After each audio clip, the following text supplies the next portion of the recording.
গেছিলাম বাজারে, প্রতিদিনই বাজারে যাই, তবে আজকের বাজারটা একটু ভিন্ন বাজার। আজকে গিয়েছিলাম একটু সরকারি বাজার, সব সবজি শাক সবজি ফলমূল অনেক কমে পাওয়া যায়। এই যে আমটা দেখতেছো 35 টাকা কিলো, এখানে 2 কিলো আম আছে 70 টাকা। আর কালকে 1 কিলো আমি কিনছি সেম আম, ভালো আম নিয়েছিল 60 টাকা কিলো, আর এখানে 2 কিলো পাইলাম 70 টাকা দিয়ে। আর এই পটল দেখছো 10 টাকা কিলো পটল। পটল কি খারাপ? কেউ বলতে পারবে না, পটলও ভালো। সেম পটলগুলো 40 টাকা কিলো বাজারে, না 30 টাকা কিলো, 30 টাকা, হ্যাঁ 30 টাকা কিলো।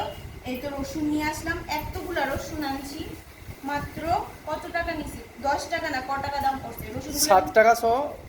60 টাকা সহ 500 আছে, 500 তো 35 টাকা।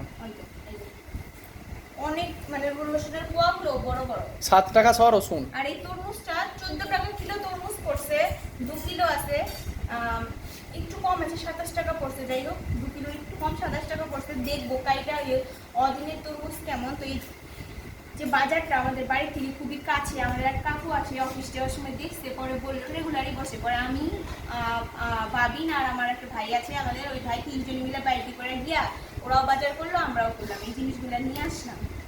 সংসার করতে হলে তো একটু গুছিয়ে গাছিয়ে কোথায় কি ভালো মন্দ সব কিছু কমে বেশিতে একটু কিনতে হবে। তো দুজনে মিলে গিয়ে বাজার করে আনলাম।